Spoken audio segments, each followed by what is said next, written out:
Let's get started. 14 reasons why I left a campaign. This one is very long, so strap in. DM favoritism toward player A. Player A, problem player. Player B, problem player. Player C, problem player, quit due to scheduling. Player D, very good friend. Player E, me. Player F, bystander, replaced C. I actually made a post not too long ago about venting about DM favoritism and problem players. I deleted it because I still kinda talk to them and they seem like chill people out of the game.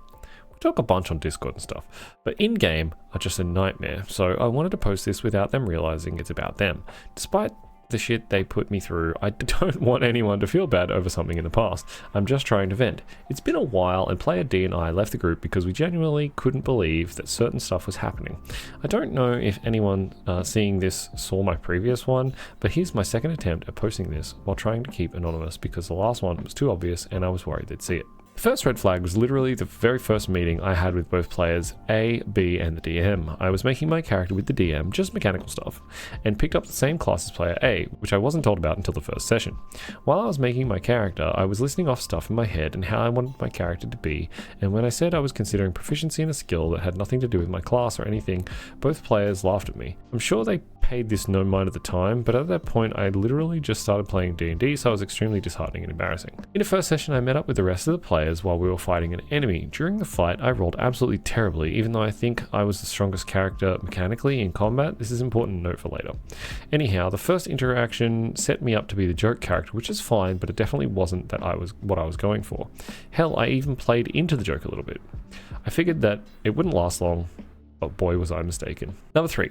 Later on, same session, because I was new, I made a very dumb mistake with another player, and after the session I was laughed at for it. Again, very new to D&D, only ever played like a total of 5 sessions with this before. Number 4. Fast forward a lot later and Brain, not an actual monster, just homebrew thing. I know it sounds similar, but attempts to hijack me. I succeeded the save to withstand it, but as a joke, I in character pretended like I was brainwashed and purposely missed an attack on one of the other players. Safe to say that was maybe the biggest blunder I've had with that group. They did not take it well both in and out of game. At this point I had no qualms with player A that changed the very next session and snowballed rapidly. For the record, the attack wasn't at player A. Okay. By this point I was public enemy number 1. And once we returned to the castle, our home base, we had an RP discussion on what happened earlier. Now, all throughout the exploring and the way back to the castle, my character was apologizing and he simply meant to make a lighthearted joke. I was losing my character's voice here because this was just me, basically.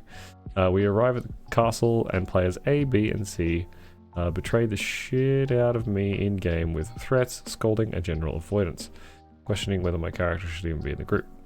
This is where player A's first red flag comes. He says, and I quote, "Do that again and I will rip you to shreds," which made me feel very frustrated. Not at the comment, but at the fact that he thinks that he can beat anyone in a party despite going for cool points in character creation, multiclassed into 2 opposing classes, and not mechanical strength. I replied with, "I've said my piece, do what you will," or something along those lines, and he very smugly replies with destroying me with some of my stuff with a spell because he missed on purpose. We literally just discussed how we weren't going to do that, and you take it a step further. Of course, players B and C love that. Okay. Yeah, this just sounds like a bad group. Just leave. Just leave at that point. Why is there 6 onwards? You should have just left already. Fast forward in time and we are up against our third big boss fight. We saw a couple of weaknesses on the monster's body and I said that I'll hold off the boss because I had the most HP and AC while players A, C, and D fight the horde of minions and player B can exploit the weakness. Long story short, I go down after dealing a good amount of damage and I fail 1 death save. Player C had the ability to heal me yet chose not to because they didn't want to go down too. For context, the boss was low and player B was about to deal with the weakness we spotted a while ago, not to mention that player C had more than half of their HP, I believe. I got a nat 1 on my death save and died. Due to the player D's backstory, I got revived. This wasn't an ask for from the DM or anything, just homebrew thing that if I were to explain it would be very obvious and not anonymous at all. Okay, so they use some kind of like thing to bring back his character. Moving on, it was pretty alright for maybe 3 sessions till it wasn't anymore. During the sessions, player C left and player F joined. We got into the 4th final boss fight, and I had a certain item that made the boss, who would normally be untouchable, touchable. So we repeated the same strategy of me holding off the boss and the other players dealing with minions, weaknesses, etc. I get the boss so low that he starts running, but at this point, player A is actually closer, so he goes after the boss but doesn't catch up, unfortunately. I had extra movement speed from an item, so I caught up to him and dealt almost enough damage to kill him. However, on A's turn, he kills the boss in this very dramatic moment to do with his character's personality. I'm ashamed to say this because I feel like this is very childish of me, but I felt like he kind of stole that moment away from me. He then wasted many turns in the combat that was still going on to loot the area instead of helping other players who were on the verge of death. Okay, yeah, that's dumb. I think that, yeah, you're right to say that you're childish about it, because, I mean, it was something about his character's personality that was very dramatic, then that's maybe good. Keeping record of who kills who, you should be working as a party to kill everything together. It doesn't matter who gets the killing blow, right? But the thing where he started looting people instead of going helping, that's a red flag. So far, it's been pet peeves and such, but nothing too major. This is where it takes a turn, very frustrating one. We head into the Necromancer's room, fourth boss from earlier, where there's some books on my character's forgotten family that player B finds. I kid you not, this man takes the books, stashes them, and doesn't say a peep to my character. I'm obviously very pissed, but he said something that should have made me leave the campaign entirely. However, I was too much of a novice to realize the implication of this next sentence. It's what my character would do. Yep, get the fuck out of there. Mind you, this is the second time he's done this. I just forgot to write it down earlier, but it would have been between 6 and 7 where he quite literally kept an item from me that we bought with our money and justified it with the same line. What makes this so much worse is that he does what I did point for point, but much worse. He actually attempts to attack me with the new item he'd gotten, however, he missed because my AC was too high. You see, normally in Chill Campaign, I wouldn't mind it. I think it's pretty funny, but if you're going to give me shit for doing something and then you proceed to do the same thing but worse and expect me not to get pissed, you're out of your mind. Of course, I tell him in character that if he tries it again, he better be expecting the worst, and player A, who's not even in the area, says, yeah, but my character will kill you so fast if you try anything. Again, I'm not even angry at the statement. It's the sheer denial and ego that to think that he's the strongest in the party that pisses me off. Yeah, but all players think they're the strongest. Because you do, right? So, you know. But yeah, this whole like players threatening other players' character is stupid. That's just fucking dumb. Anyhow, still in the Necromancer's lair, we find some enemies that put you into a dream world of your worst fear. Wisdom save, obviously. And I kid you not, player A goes, yeah, my character's not afraid of anything, so I'm immune. DM goes with it because favoritism. Keep in mind that I would have just as much had just as much claim because my character doesn't even remember anything to be afraid of in the first place after his family died, but I didn't want to use that. You're complaining about favoritism even though you could have done the same thing, but you just decided not to, so that's your own fault. Yeah, he should have left ages ago, honestly.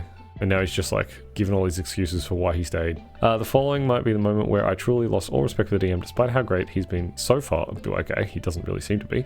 And it led me to doing the single most pathetic thing I've done in D&D.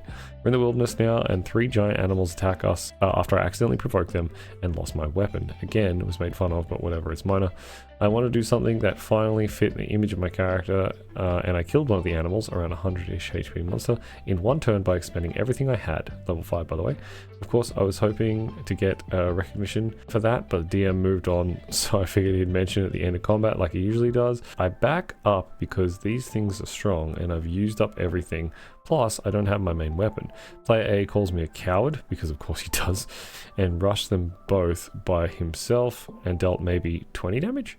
Player B, D, and F rain damage on the enemies, especially D, who hit them with a weakness and nearly kills one of them. I come back in the fray, now killing the very weak one, or damaging the one that's further. Been a couple months, I've forgotten. Either way, I killed the other one, or player B killed it, but player A went after the last one and caused it to be frightened, so it ran away. Now, the next words I heard from the DM caused me to do something I'm ashamed to admit.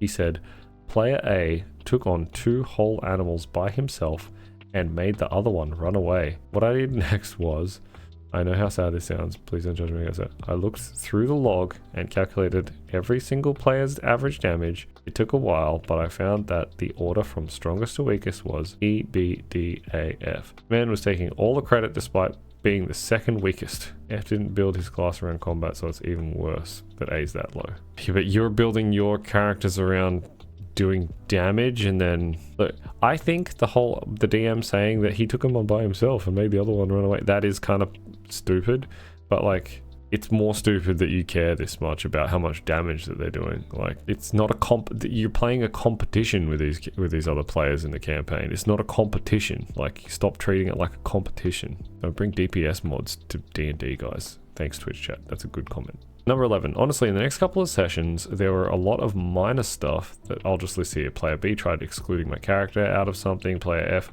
missed a couple of sessions and fell asleep in multiple because they chose not to sleep at all before games.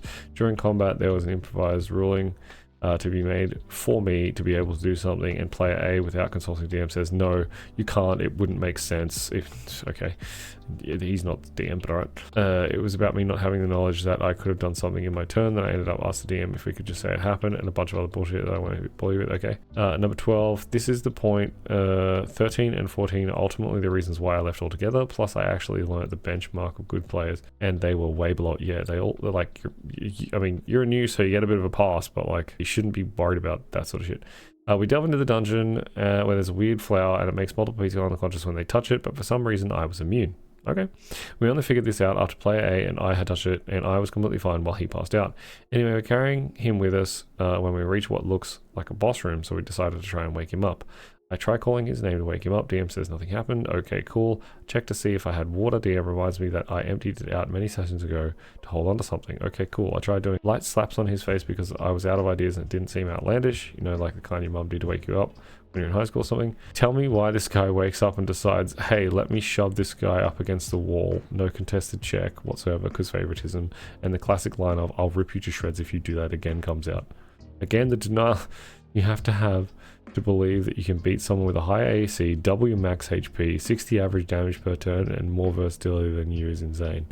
We go into the boss fight. Player B sees a magic core next to me and the boss and decides let me explode it while I'm still there because, you know, that makes sense. Okay, that's a weird sentence. It doesn't make any sense, but anyway, I guess he's exploding something next to him. Anyhow, I made the save for half damage, but if I hadn't, it would have been downed by the 14d6 damage I took. This is the second, aren't they only like level 5? This is the second time he's attacked me, and of course no one says a word because it only matters when I do it since I'm the joke character. Number 14, I finish off the boss and kill about 5 of his minions afterwards. Pretty sure I killed more, not fully convinced though. Player D gave support to player A. Player B was too far to do anything. Player F didn't do much again because not good at combat. Player A killed 2, and lo and behold, DM says player A fought and killed these monsters himself. Player D and I had to leave after that.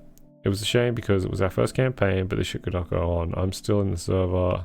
This day I see player A boasting about how strong his character is while player D and I laugh at him in our DMs because we can't believe he put up with that. Every time I think about the events, it feels like I'm acting like a spoiled child that didn't have his way, so I figured I'd see what others thought about it, keep some stuff in mind, though the DM isn't a bad guy by any means, just not the best DM, so I appreciate not seeing anyone criticize him for anything other than his DM skills. I had a guy say some very rude comments about him in the post I deleted, and I still consider my DM my friend, and I like to keep it civil. Also remember, I'm trying to be as honest as possible, so I skipped out a lot of details. Like, it gets much worse. One thing, this is all the stuff against me. I'd say player D had it better than I did, but still had to deal with some shit too.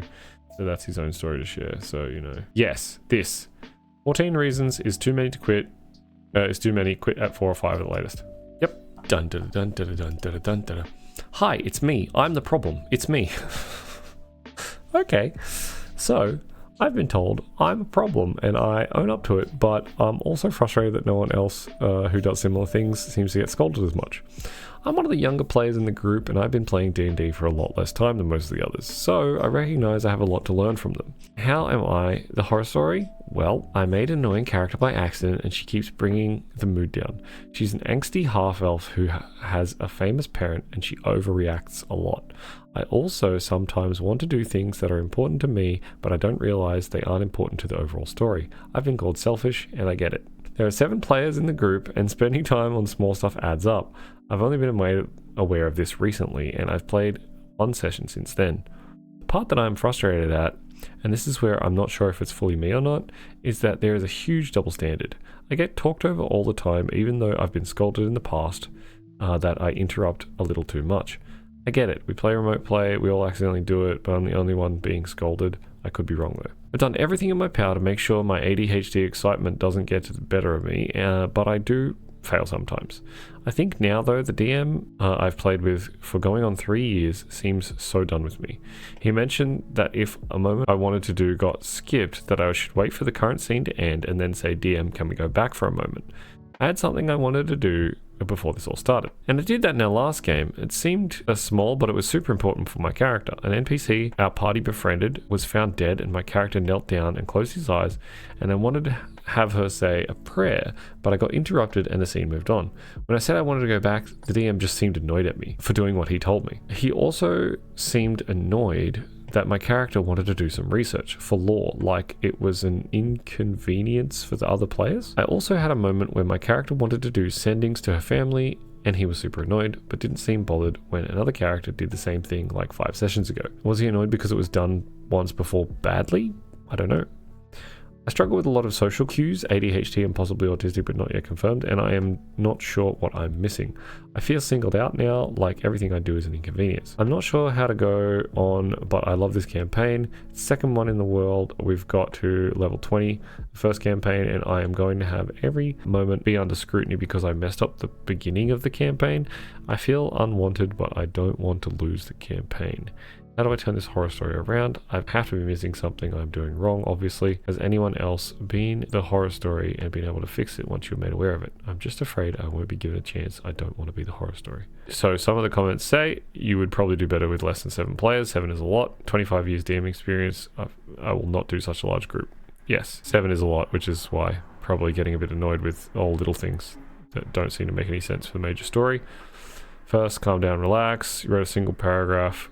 Stream of consciousness style essay. It's difficult to figure out what happened. Yeah. Sounds like you're probably taking significantly more time than anyone else at the table. It may be worth either using a timer or having a friend watch to help